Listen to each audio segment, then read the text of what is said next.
Christian Bible.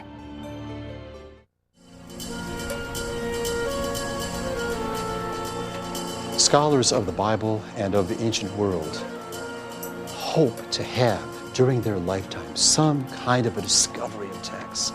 They hope that there might be some new collection of materials that they might be able to look at. Does ancient wisdom still lie hidden in the sands of the Middle East, waiting to be discovered? In 1945, the story goes, an Arab peasant was traveling through the desert of Egypt, and he tripped over these large jugs in which were codices, books, these 13 codices that tell these stories of Jesus, these stories of the early Christians that are very different from most of what's preserved in our Bibles. And this story is actually quite engaging because the peasant was apparently involved in a blood feud. His father had been murdered, and he was chasing his father's murderer during the time in which he came across the codices. He then subsequently brought the codices home.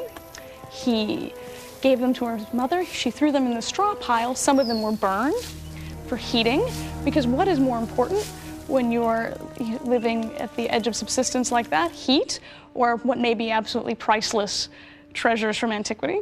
Probably heat. And then the books get into the hands first of a priest and then of a scholar, because he realizes that as he's being chased for having now murdered his father's murderer, that people might very well be coming around to his house, and the books might be seen as contraband. And so they come into the hands of a priest, and then into the hands of a scholar, and then ultimately into the hands of American and European scholars who begin to translate them and publish them. So the discovery of the Nag Hammadi Library is a dream that has come true for people.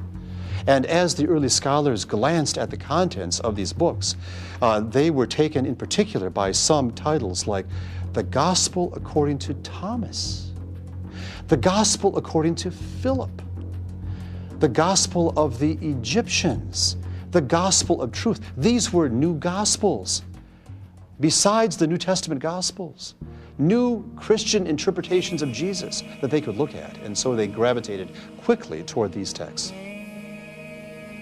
These were texts that not only were forbidden by leaders of the early church, they were never even considered for inclusion in the sacred canon.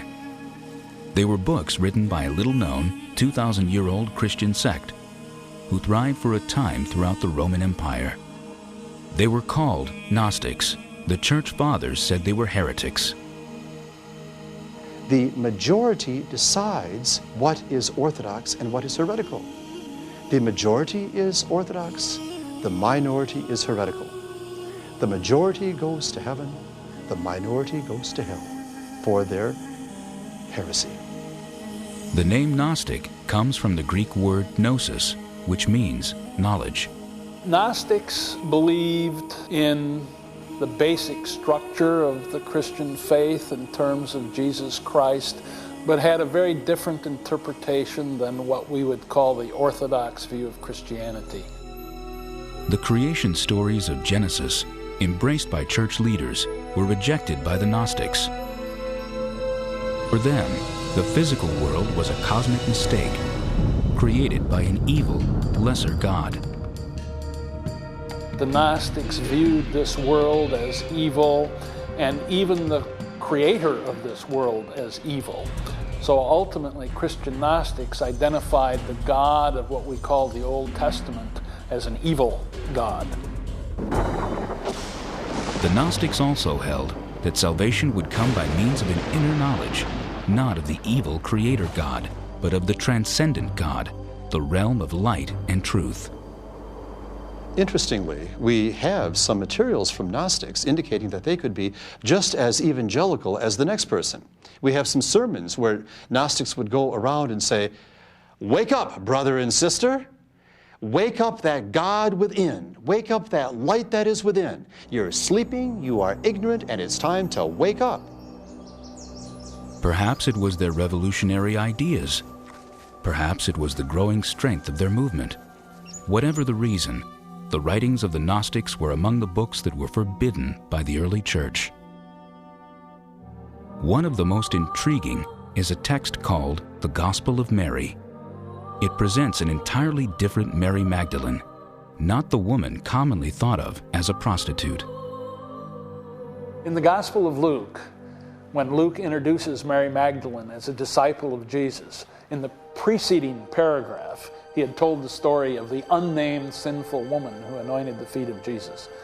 So later in the church tradition, these two women were coalesced, and that's how Mary Magdalene became known in the history of the church as a prostitute, although the texts don't say she was a prostitute. It was the Gospel of Mary, a book not included in the New Testament, that revealed a fiercely independent Mary Magdalene, a woman who was an apostle and a visionary. There's a scene in the Gospel of Mary following the ascension of Jesus in which we see the disciples, Peter, Andrew, Levi, and Mary, sitting around chatting. And at one point, Peter probes Mary as to what she has learned from Jesus. He thinks that she and Jesus have had a particularly close relationship and that Jesus may have communicated to Mary some special information that they would like to know. And Peter is quite ready to say that Mary is the most important of the women around Jesus. So he's quite all right with that. But Mary goes on to divulge special teaching that she got from Jesus and claims to be not first among the women, but specially beloved by Jesus. The words she speaks to the apostles reflect the unusual mystical teachings of the early Christian Gnostics. I said to him, Lord, I saw you today in a vision. He answered and said to me, Blessed are you that you did not waver at the sight of me, for where the mind is, there is the treasure. I said to him, Lord, now does he who sees the vision see it through the soul or through the spirit? The Savior answered and said, He does not see through the soul nor through the spirit, but the mind which is between the two. That is what sees the vision. Initially, the disciple Andrew exclaims that this teaching that she has communicated to them is very strange. How could Jesus have taught such an unusual thing? But then Peter comes along and he challenges Mary, not based on the information that she has conveyed, but based on her gender. He says something to the effect that how is it that Jesus would have communicated this information to a woman rather than to us? And it's Levi, the disciple Levi, who sort of comes to the defense of Mary of Magdala and says, oh, come on, Peter, you've always been a hothead. Who are we to judge Mary if Jesus himself found her worthy? If you're imagining why would the Gospel of Mary not be allowed in the canon, there are multiple reasons.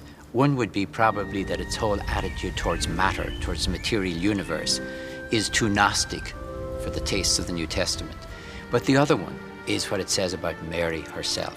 If everything she said was orthodox, if she said the most straightforward, middle-of-the-road approved doctrine, and said that she got it from Jesus and that she was in charge, it would not get into the New Testament. It's because that women aren't supposed to be intelligent, smart, and forthright, and they're not supposed to follow after a charismatic spiritual leader.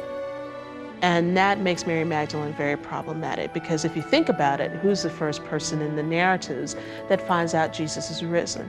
It's Mary Magdalene. It's not any of the guys. It's Mary Magdalene. And so obviously she holds a very high place, but later when you get to start having all of these theologian types or the other serious guys who come in to try to figure out what's right and what's wrong, you have to sort of call her a name. And a woman who has demons or has a problem or issue, it's easier to call her a demoniac and a prostitute than it is to say she's one of Jesus' beloved.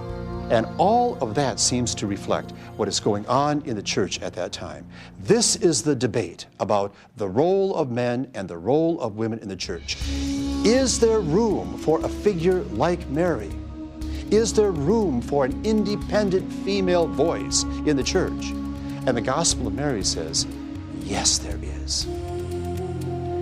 Many of the New Testament texts say, no, there is not.